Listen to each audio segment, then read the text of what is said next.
Raila Omolo Odinga amefariki. Tumejifunza nini kama wanadamu?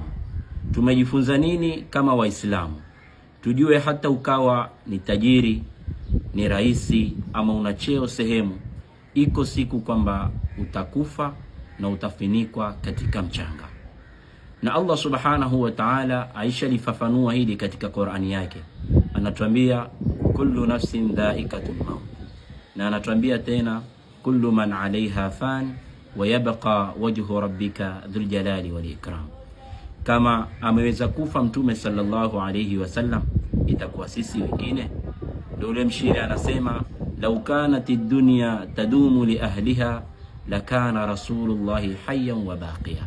Lau ingelikuwa dunia ni kitu cha kuishi na watu wake, basi ingelikuwa hai paka sasa ni mtume wetu Muhammad sallallahu alaihi wasallam. Kwa hivyo tusiende na majigambo, tusiende na kibri, tusijigambe kwa kuwa una cheo fulani. Iko siku utakufa na iko siku utaingiwa mchangani. Kwa hivyo yangu ni hayo na nimefanya kama ukumbusho. Wabillahi tawfiq wa hada, assalamu alaikum wa rahmatullahi wa barakatuh.